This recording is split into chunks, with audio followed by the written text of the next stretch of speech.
welcome on back. As always, I'm Sod, And I'm Punk. and I'm definitely not Popufur. Hey, the delay Popufur. was so long. It Yeah. was like I wait got a on the other question. line there. Yes. I got a T-shirt that says I'm a Popufur. Does that disqualify me? Well, special guest Nicki Tens, who is over here on her earlier episode. You're not wearing the shirt currently, right? No, but it's in my closet. I'm looking at it. Okay. Always It's with that staring at me, eyesight. looming. The fact that you're not wearing it right now, I think it qualifies you for the time being. So I Okay. think we're good on that end for Okay. at the very least. But anyway, Nikki, obviously we had you on the incredible first episode. I'm so excited about it. You tweeted once, you posted about you were one of the first two people. You and Yuri were the first two people to get a kigurumi mask in the West, and that was around 2002, as far as you could tell. Correct? Correct. What was that mask? It was an anime girl from what was the studio's name? Some gentleman. It's just like an anime girl with like red hair and bright green eyes. And I had it made. It was Oh, it custom was made. It wasn't custom. like it wasn't a character from any anime. It was custom made. Got it.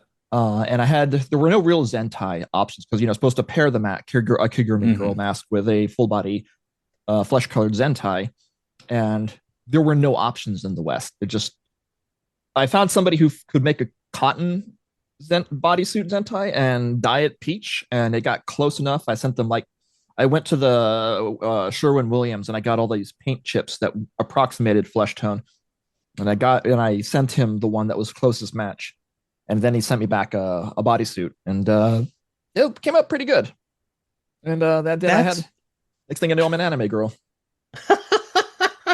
that's it. So is the kind of thing, were you the first on the scene? Like, I guess for me, for the kid community, I guess it's like I'm still kind of like relatively new to it. I'm sure there's like much larger than I suspect. Where would you say it's in size proportion to like the fursuit community?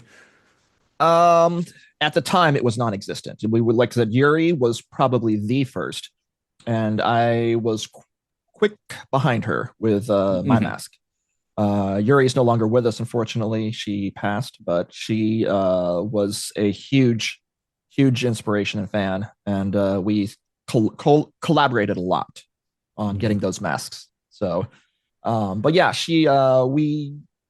say like I said, at the time it was non-existent. There were very few of us, and then it just started to grow rapidly. More and more people started to find out what it was, and now it's just like I used to be able to count everyone. I knew the names of everyone that was involved.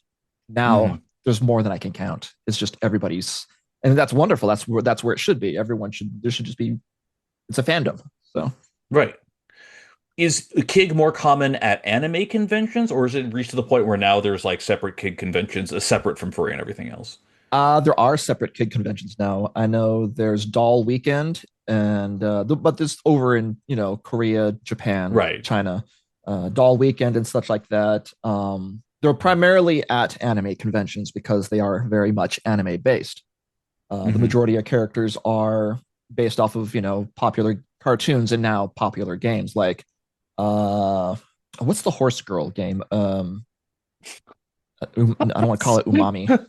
Uh, You're gonna have to but be more specific. I'm the one with sorry. the racing horse girls, the anime game. Oh god, the name is escaping me right now. Hang on, Start looking up.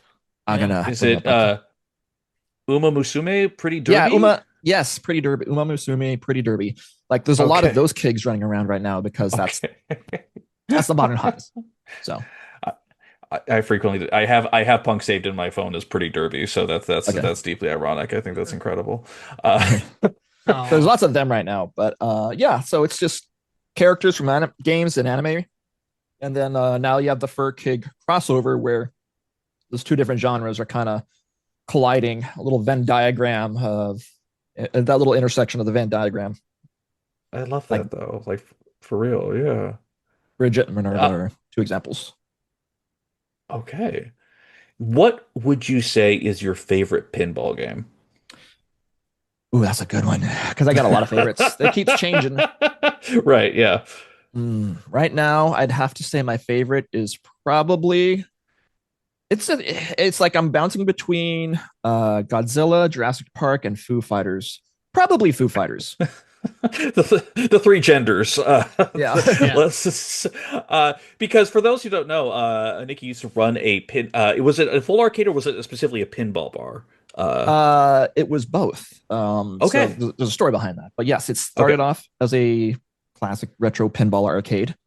Hmm. And then we tried morphing it into a full-blown, full-service bar. Pinball, food, kitchen, full island bar. And we had, like 40 or so pinball games along the wall and cameras pointing down to all the playfields and monitors mounted above it. So we had this video wall of all the playfields in motion. We did that for the tournament crowd so they could actually watch each other play rather than trying to crowd around a single machine. They could just sit Hmm. back in at the bar and watch the games progress. And it blew up in our face. People hated it. Um, Why do they hate it? because so this isn't a smaller city, Corpus Christi, and Hmm. it's the arcade people hated that we lost because our first location was a had a real punk rock aesthetic. Graffiti. We hired a Hmm. graffiti artist for every wall. We had laser lights. We had no light whatsoever. Basically, the light from the pinball machines and the arcade games provided the Hmm. illumination. So it was very, very movie set looking. Just imagine in your Mm. head, and there's pictures on the web. You can find it easily. Yeah. Um, but it was very dark, very graffiti covered, and it had an aesthetic. And when we moved to the bar, it lost that aesthetic, and people hated it. They hated the change. Arcade people hated the bar people hated the arcade people, and they hated the arcade. I had people come up to me and say, man, this pinball's a cancer. You need to get rid of it, cut it out. And it made no one happy. The move made no one happy, and we went under. And so we had to kind of pull everything back. And fortunately, we kept our original location and we rebuilt back in our original spot and continued as if nothing was wrong. And, we were there for a few more years. Hmm. So yeah, it was shocking because as we were building it out, all our suppliers and vendors were like, "Man, you guys are going to make $1 million. This is an amazing idea." And no, it didn't work. And I think the takeaway lesson was branding. People hate change, especially when you have an established identity. You take that identity away, you've got nothing. And I think back to the Yeah. Tropicana fiasco when they changed their branding and they lost 80% of business overnight. And then they switched back to the classic branding. So uh, Yeah. lessons to be learned. Yeah. But like you have described, and you briefly mentioned in a comment in the main episode, that you are a classic retro gamer all the way straight through. Yeah. But was gaming always a part of it, or was pinball like an emphasis of it, or was pinball more of an emphasis for the bar? Like there's multiple questions, but just kind of like how does that all, I guess, kind of tie together for the gaming love? So gaming love started when I was 2 years old. Let's so in the first episode I said I'm Gen X. I was born in the Hmm. 70s. So Hmm. late 70s. Dad comes home with this I think it was the Teletext Pong system from he got from Montgomery Ward's. Hell yeah. And Hell it's a yeah. little it's a little so this little like almost hexagonal console with the paddle dials are built into the thing. And you Hmm. plug it into your black and white TV set and it's got the little tuning forks, the little devil forks they're called. You plug them into the Hmm. screws on the back of the TV set and you play Hmm. Pong, beep boop. That was the start of it for me. My brother and I played Pong all the fucking time. Fast forward, I get an Atari 2600, the good old fashioned wood grain Big Bertha. Ooh, that shit was slick. And I'm just given all these games, and I just got all these great Atari games, and then people keep showering me with Atari games because I guess they get bored of the consoles. My aunts and uncles, and my mom and dad's friends just give me all their games, so I get this giant shoebox of Atari games, and I'm getting good at these games, like just insanely good. I'm like thinking of like all the classics of like Cosmic Arc, where I got to the secret Pac-Man level at the very end of it, which if you know Cosmic Arc, that's a fucking feat to get there. Hmm. And here's this 5-year-old kid, 4 or 5-year-old kid doing this. And Yeah. then I go You're the through. It's only just person to beat the ET game, right? I did beat the ET game. Yes, it wasn't as Oh bad as shit. people made it out to be. I didn't even Incredible. have an instruction book with that thing, and I figured out how to Yeah. play it and beat it. It's not that it's ET was quite good for what it was, but I understand the colossal failure of what it was. Hmm. So I'll Yeah. defend ET. I'm an ET defender. So Made by one guy. Right. Yeah. yeah, with Incredible. probably I forget he had like 6 weeks to do it in assembler. That's it's a miracle. So Right. Truly. um, but it just kept going. Nintendo, I was not an official Nintendo champ, but I won a humongous Nintendo championship when I was 13. I Oh kicked yeah. the ass off of everybody, and people came from all over the country for this tournament. It was a pretty fucking big tournament, and they couldn't keep up with my Mario 3 strat. You know the Wizard movie? That movie is bullshit. You do not grab the stars. Don't grab the stars from the little slot machine at the end because Yeah. that slows you down. It keeps you from scoring the points. Mario 3 is all about scoring points, not about getting extra lives. So Hmm. while everyone else is going for the star fireworks, I'm like, no, fuck that. You get the mushroom and then you screw up the pattern so you don't get slowed down. That gives me a chance to do my 3-1 Goomba Stomp strat with a Tanuki tail, which racks up mega points. Not MAGA points, but mega points. Very different. Right. But Very like, different. damn. I know. And also, I remember the fucking Wizard movie back in the day. It seemed like Mario was the coolest game on the fucking planet. It Yeah. had that, at least that ability, but like accuracy, different story. But it just kept going. I just as I went along, I just the Sega Genesis was no, the Nintendo was the last console. The TurboGrafx was the last console I got gifted, and after that, I had to start buying all my own stuff. Hmm.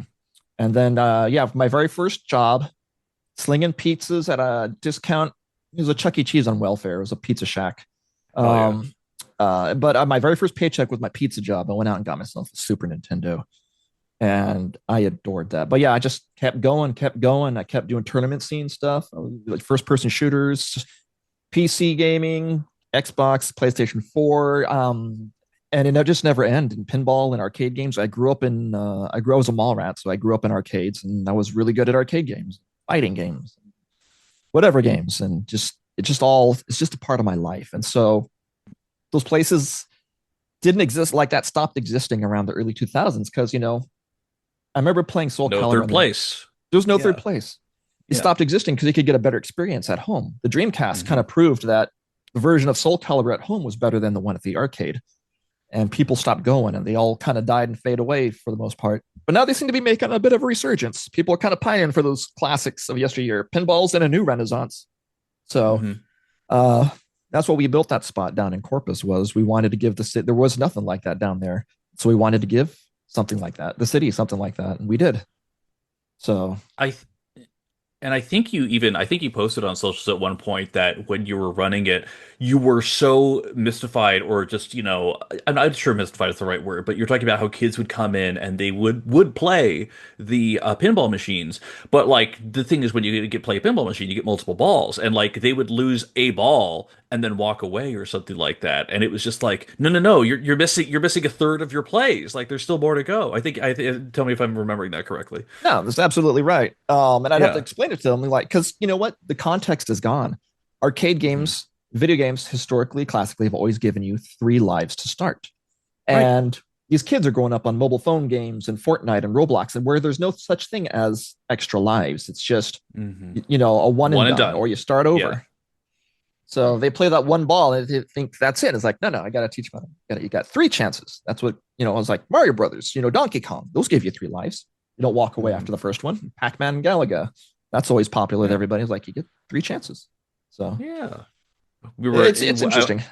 I've taken quite a few people to the Virtual Furry Museum on VR chat right now, founded by the one of our previous guests, Satalo, that we had on. And one of the very first displays that you run into is a wall dedicated to furry video game covers. Because, like, well, there's a couple obvious pinpoints throughout the year. Sonic the Hedgehog, obviously, like, somewhat vaguely anthropomorphic-ish kind of, characters.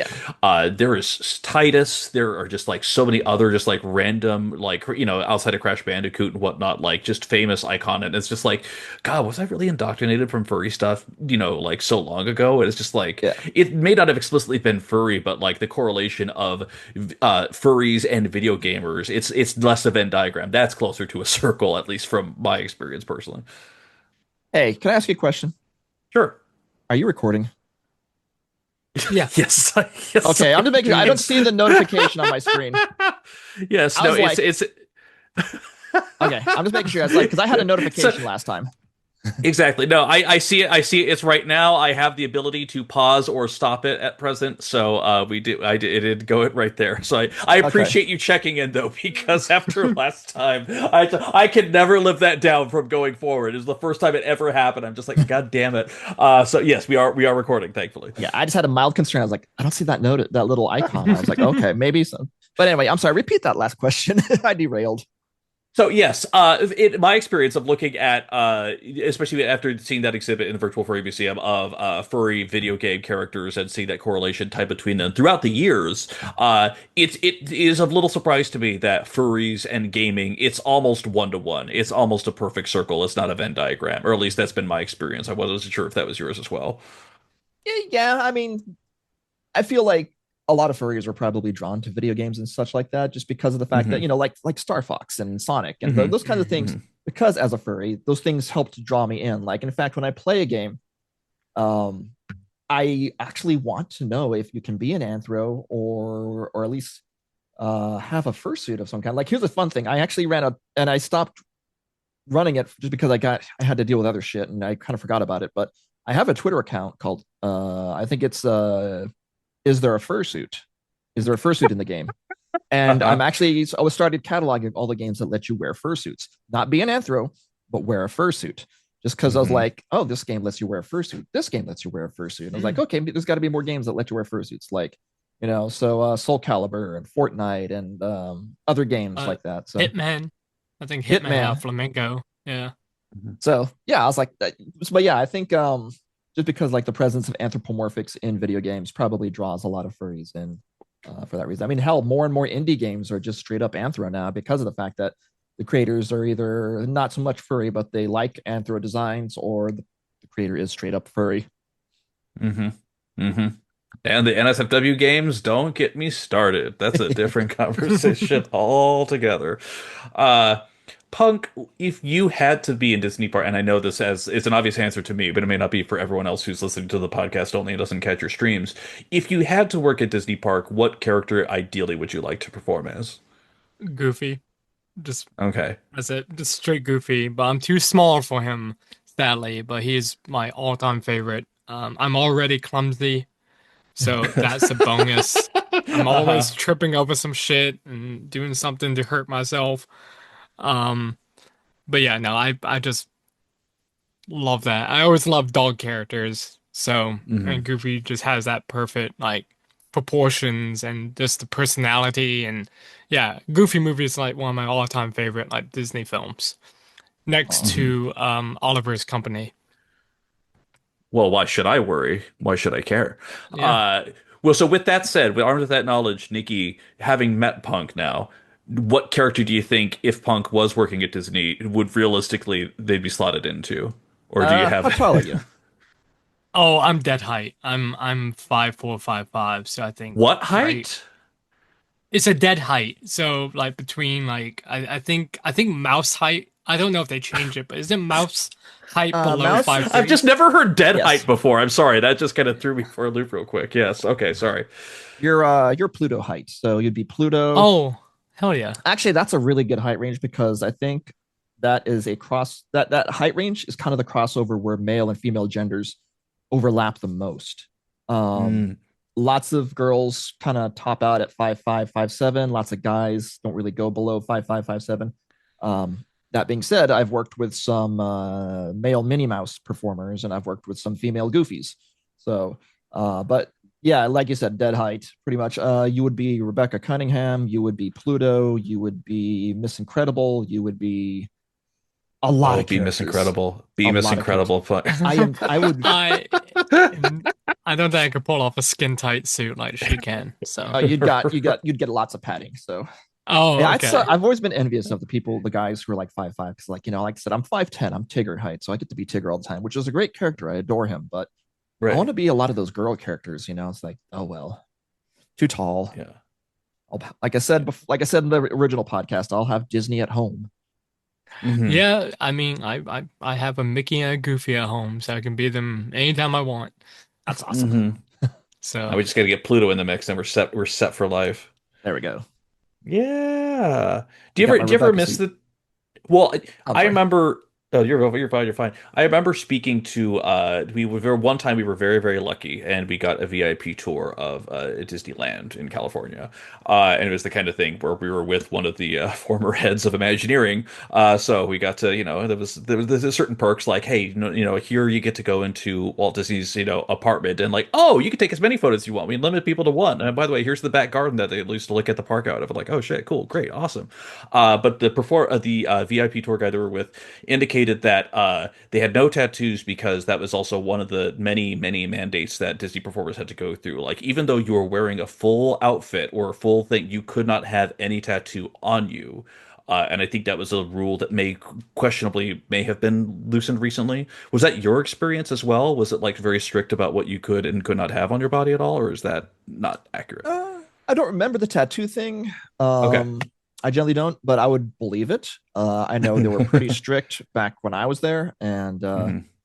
they had their entire system in the entertainment. It almost felt like it was designed to make you fail, just so they could shuffle you out and get fresh hires in that they could pay minimum wage or pay low wage. Mhm.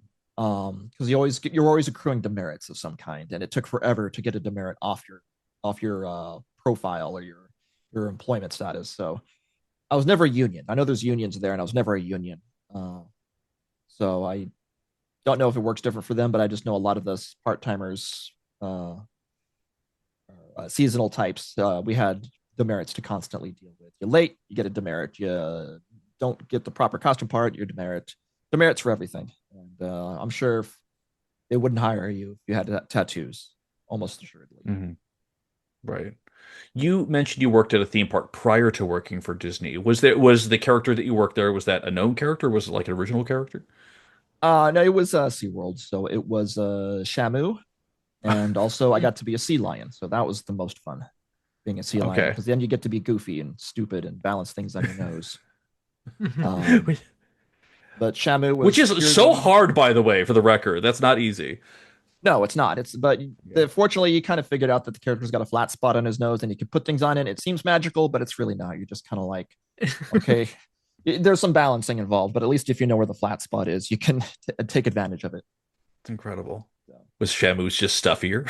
he was More, stuffier. more, Yeah, he was a more harness and regal. Uh-huh. yeah, he's more regal. He's kind of kingly, and also because he was always had the longest lines, you engage Oh in a God. practice called love and shove, and Oh, yeah. Oh, the love and shove. you take a picture and you shove them off next. Yep. And the worst, and I'm saying this as a Hispanic, the Hispanic families are the worst because they will take every Hispanic families are large, and they will Mhm. take every possible iteration and combination of brother, sister, mother, father, aunt, uncle, grandparent that they can get in. Like, okay, brothers, just the sisters. Okay, here's the mom and the kids. Okay, now here's the grandma and the kids. Now here's the dad and the daughter. Now here's the dad and the sons. Now here's the dads and sons and daughters. And they'll keep doing this. And I'm just like trying to shove them off. Just get the fuck out of here already. Like I just got people Infinite to see combinations. infinite Right. combinations, and it's just like they would just hold up the line. They're the hardest to love and shove, but Yeah. they're the most fun though. Yeah. What is your most beloved fursuit that you have? Oh, almost it's almost a tie between Bridget and Autumn, just because I've had Mm. Autumn for so long. Mhm. But I just adore Bridget. I just adore everything about her design, her construction, and just the amount of conventions I've taken her to, and just Mhm. the way I move in her. She's almost got a life of her own. She's taken on her life of her own, and That's awesome. I just adore wearing her. Yeah. Now, actually it does raise one other question that I have, which is especially because you have so many different suit types. Do you prefer being more at or suiting more at anime cons or at fur cons? Fur cons for sure. Okay. Okay. I Any just use specific anime reason why? cons. I Yeah. use anime cons as convenience because they're in my backyard. There is Hmm. at least one fur con in my backyard now, which is Alamo City Furry Invasion. Hell yeah. So I'll hit that once in a while. But I Hmm. just got my hands full with like the past 3 years I've been in Corpus Christi. Right. So there's no other than Realms Con. There's really no fur cons down there, but I have my hands full with other stuff. I can't really break away for a weekend. The big problem with going to conventions these days is that it's an investment of cash flight, gas, My food, God. hotel. You're Mm. spending a Yes. thousand bucks for the weekend, and also the liquor. Easy. You gotta get being sloshed in Bridget is the best. I got I used to get blackout drunk in Bridget. I have video. If you go through my YouTube channel, there's Uh-huh.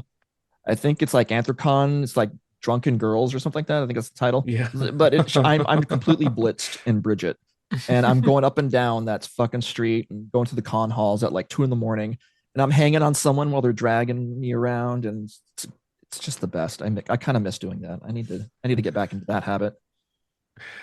Because I think there was that you did Furry Fiesta, you did so many different things back in the day in such wild outfits there. Although I guess Autumn was the one you were just on webcam with a lot more. Well, Yeah, Autumn and Minerva, yeah. yeah. Autumn's not really a fur con suit anymore, just because of how old she is, and she is kind of Hmm. falling apart. So I kind of keep her at home. She's like my home suit now. Yeah. Bridget is holding up remarkably well. So I wear her to cons pretty much. I think as Dingaroo was talking about how he had a custom Dingaroo suit made, but it was a classic one, so it's all carpeted and whatnot. And as he just talks about, the worst part is the foot paws because they just made them out of pillows, so you're just stepping on pillow fabric or pillow Mhm. stuffing that moves around and shifts, and that's what you have to do for all of it. No arch support, no structure, no anything else like that. And I'm just like, that sounds terrifying, like for real. But again, come a long way. Creature comforts are happening now, but like those old school days were a different Wild West entirely. I can only imagine. We were all trying to figure that shit out. Yeah. So Mhm. everyone was doing something that they thought was going to work well, and you learn a lesson and you iterate and improve. Yeah. What do you ever get like utterly perplexed reactions, especially because you've done so much stuff in kit mass specifically, which isn't necessarily as common in certain first situations at all? Like, do you ever have to get past the sense of wonderment with people, or is it just like you're used to the reactions at this point? You've seen every different variety and color that there is now. No, I've seen every different variety and color. I've seen Hmm. hostile. I've seen perplexed. I remember I was out doing a fursuit bowling session with some people, and Hmm. I was in Bridget doing it. And this little lady comes up to me. She's like, "Why are you dressed like that?" And I just kind of, just kind of gently, femininely, just swirl my hands along the length of my body and just kind of do a little curtsy and spread my arms wide. She's like, "Oh, because you can." And I was like, and I started nodding, and she's like, "Ah, okay." And she petted me on the head and walked off. And I was like, "That's sweet." At least she I interacted. Like, yeah. Yeah. Go ahead. So I that's the don't most know. perplexed I've seen. I don't know, but in my mind, I'm just thinking of the lady from Poltergeist, the little old lady doing that. I just think Yeah. that'd be hilarious. I'd have to get like down on my hands and knees just to talk to that person. Okay. Okay. And I think the other question I have to ask because it did come up earlier and I have to know. Preferred mode of play: assault, capture the flag, deathmatch, domination, or last man standing. Death match. Uh-huh. I Hmm. am a very I was a pretty high level UT 2K4 player and a Half-Life 2 deathmatch player. Um, Ooh. Okay. I I was pretty up there. I don't want to say I am not the best. I was not the best, but there was a huge tournament with Half-Life 2 for 100 grand, and everybody was going at it. And I was there was one the guy who won the thing, um, overall won the tournament. I beat him in the preliminaries, but I missed getting to the finals by one frag at the hands of somebody else. And then I was like, oh, that guy actually went on to win the tournament. I was like, if I had made that one extra frag and made it to the finals, I bet I could have won that tournament. And it's like, and he was one of the best. He was just one of the best people on the scene. And so it's kind of like, yeah, I think I could have been the best, but no, I'm not. What games excite you nowadays? uh Extraction shooters. I'm doing Arc Raiders, 100% at Hmm. Arc Raiders, Oh. all Oh achievements. shit. I did 2 expeditions. I have seen everything the game has to offer. So now I'm grinding marathon right now. So, Dang. but I'm not playing it like full time, like some people are, like a full time job. Right. Yeah, yeah, yeah. Uh, Right, yeah. so I'm not a streamer for games. I don't stream my games. I play for 2 or 3 matches and then I move on and I get do other things for my day. But I'm loving Mhm. marathon right now. I love games that you can microdose in shorter settings. Like it was like for me, it was Overwatch for a while, but then like man, I got into Apex Legends. That was my jam for like a good solid 2 years. It's just like I can just do one more match. It's only 8 minutes. It's fine. I can do that. Yeah. But like that was always the thing. I know Punk's arc rated a little bit fairly recently, so he is. I'm not sure if he's Yeah. 100%ed yet, but I could be wrong. No, no. I got distracted with other things and other games. Like I have my moments where I'm like, I really want to play a game, and I'll just Hmm. when I'm done with stream, I'll just hop on that with some people and play for like hours. I guess VR chat now is kind of that game, but Yeah. that's more for like social. But I've Hmm. been trying to get back. The Sims have been tempting me again, and you know how everyone has, the Sims. Just for 1 month you get obsessed with it, you get everything, and then you fuck off for like 5 or 6 months, and then it happens again. And yeah, the Sims have been calling me lately. I'm like, I can't go down this road again. Uh-huh. I I can only play The Sims just because I was that kind of gamer where I would sit there and figure out ways to torture my Sims to death. Get him in the Same. pool and take out the ladder, Dude, Uh-huh. it's so fun that now kind of stuff. because like you can get fur suits for your Sims now, and you can just have a whole family of furries. Quick, update Oh, the nice. Twitter. Update the Twitter. Right. Yeah, That's incredible. Well, I mean, it's perfect life anyway. Yeah, that's I mean to have your own family and then your sim family and to have them all have fursuits. I mean, listen, yeah, we've and then we've drown them we've in the achieved pool. it. Who knows? Yeah. We love The suits to. are heavy when they're wet. This Yeah, exactly. is anyway. Yeah, that's I think all the questions I have right now overall. Punk, did you have anything else you wanted to speak to about a true pursuit craftsperson of this nature? Um. Oh, I was gonna say, well, talking about like bootleg suits, I guess, Oh and yes, yes, yes, kigurumi. yes. Like, how do you feel about the whole like when Spirit Halloween came out, or with those Ooh, Oh really yeah. like ooh, uh-huh. saw thing? Because I know it's like they're not comfortable. I know a few people who got them. They say like is bad. You might as well be slicing your face up wearing one. But the outside looks okay for the most part. I think they're Um. great. It's kind of like some Oh. people are like, I don't like this. Some people don't like it because they feel like it's corpo encroaching upon a fandom, like trying to Mhm, Mhm. co-opt, like, oh, but I feel like, no, this is great. If this is like all you can afford, like if this is your entry point, like for me, it was an mhm, $800 Maryland's Husky, and I had $800 from Mhm. my job to spend on that. But if you're like if you're a 16-year-old kid, and especially in this fucking economy, man, where everything's just so expensive, if Yeah. getting one of those is your entry point, then that's fantastic. I love it. And Yeah. if it encourages you to try and modify and improve upon, especially since it's not a huge investment, like if you screw it up, you're not out. You're out 30 $40. You're not out at yeah, 800. Mhm. So mhm. I hope it encourages people to dip their toe into the fandom and try and modify it, improve it, try and be creative with it. Like I said, what's the worst you got to lose? You Yeah. lost a Halloween mask, and that's Right. not a big deal. Whatever someone's entry point is I think valuable, even if it's cheap, even if it's simple, even if it's basic. When I again, I think for me the when I finally got told like you can be a furry, you don't have to have an OC. You can be a furry, you don't have to have a Sona. You can be a Yeah. furry and don't have to have a suit. It's like, oh yeah, I guess I can. Like I just entered it with kind of like whatever notions and just like I'm just a tourist, I can't be here. But then when someone really kind of explained that to me, I was just like, oh yeah, I kind of feel a lot better about it. That said, I may or may not have priced out quotes from a couple different places. My favorite place, though, my absolute favorite place was the one that, like, by the way, when you sign up for us, you have to sign up for our terms of service, and oh, also, by the way, here's the list of people who we banned and why. And I'm like, oh my God, and like named names in a Google sheet, and I was like, oh hell yes, reasons why. Ask for daily updates, rude to staff, and I'm just like, oh, they're not afraid to play dirty. This is, I think, maybe the one I want to go with because I love that level of transparency. Because I could only imagine dealing with psycho furry clients. That is a different universe in and of itself. Oh Nikki, I'm yeah. not sure if you've ever had to Oh deal with god, that, but like, I tried doing an art commission once, mhm. and I didn't lay out explicitly any kind of real terms because my first commission, I'm excited. I'm like, oh, I get to, Yeah, I'm gonna get someone's gonna pay me to draw for them. yeah, He had, when I looked at the trail, it was 80 changes over several weeks. And I was just like, this sucks. This absolutely sucks. I don't like this. I don't want this. And I was like, you know what? I just feel like I'm not capable of giving you what you want. I refunded his money and I closed the commission, and I just never went there again. It's like I don't want to deal with that shit.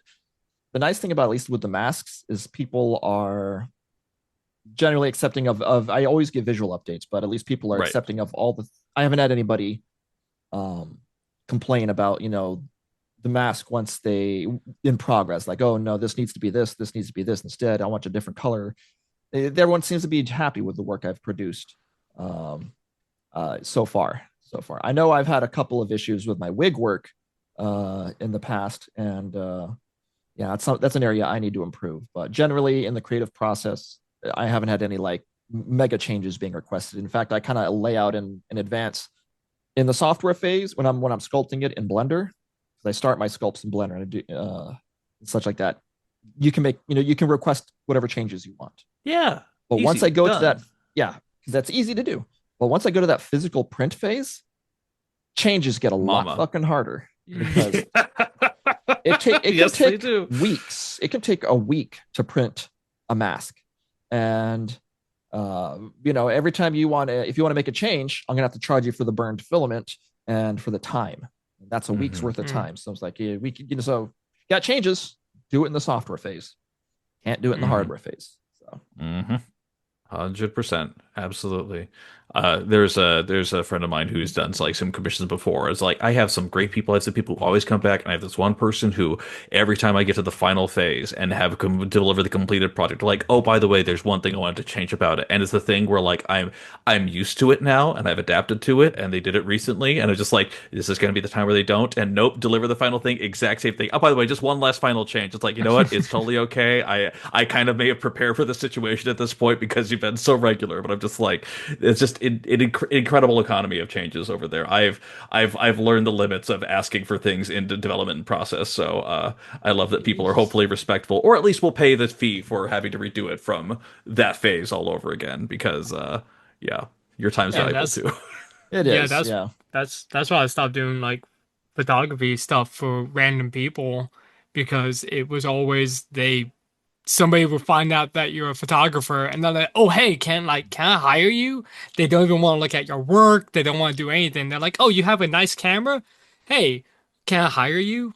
And then you do the session and then they hate everything and you're trying to work with them and it's just like I had one guy hire me for his daughter's birthday one time, took a bunch All of right. photos, uploaded them to Google Drive, sent him the file, left it out for like 5 months. Send out text. I was like, hey, files are up, all raw formats and my edited work.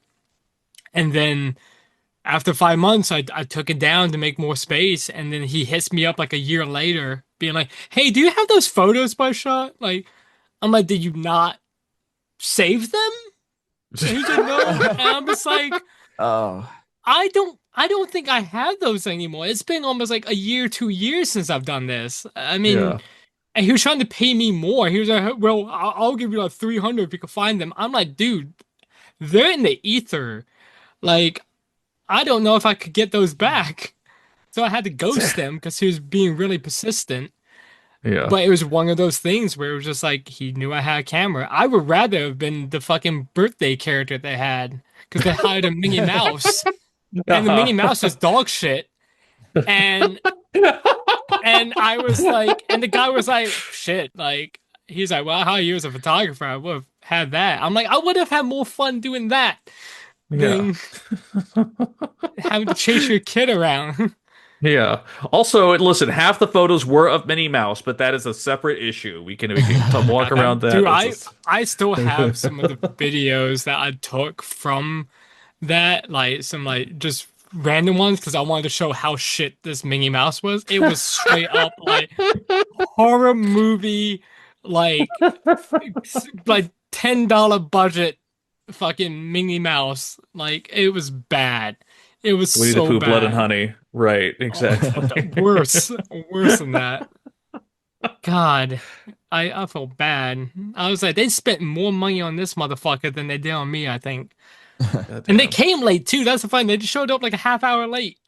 You know, Like, there's something to be said about bad fursuiting, and quite frankly, if I ever do get a fursuit punk, I hope to outdo them in terms of just how poorly I engage in the character, just how it'll be a whole different experience. I hope to bring that experience back to you. That's the least I can do. The hope, the dream. Thanks. Thank you.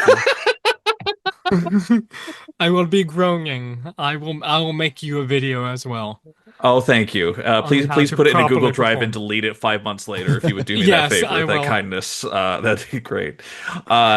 Nikki, it's weird because like we're ending the pod, but like I genuinely hope that we actually get to speak more often because I don't know how to say this, but you are extremely cool fucking individual, and every single fucking time Punk brings on someone who's just like, no, we got to beat this person. It is the ultimate vibe check. I am delighted to have met you, and thank you so much for being here on this pod. Truly. Well, again, thank you for having me very much. Yes. I'm very, very happy to be here, and I'm very flattered and pleased that you think so highly of me. It's like, oh, Yeah, absolutely. yes. How can people find you? I am primarily on X. That's the easiest way to get a hold of me. I'm always on X. I am on Blue Sky. I do have a Blue Sky at Nicki Tens on both of them. I don't update YouTube as much, but I'm still on there. And then I think on Telegram you can still hit me up at Nicki Tens. So those are the 3 ways. Hooray. Hooray. Fantastic. Well, as always, thank you so much for being here. Follow us on all the places too. Leave a comment as to what your poor fursuit perform you've ever seen in your life. Yes, I did. Exactly. I was trying to think of the words that weren't coming out. It's fine. We keep moving on. I'll edit it. It's fine. Leave that in the YouTube comments below. Follow us on all the places. Thank you, everyone, so much for listening. We'll catch you next time. Take care, everyone. Goodbye. Bye. Bye-bye.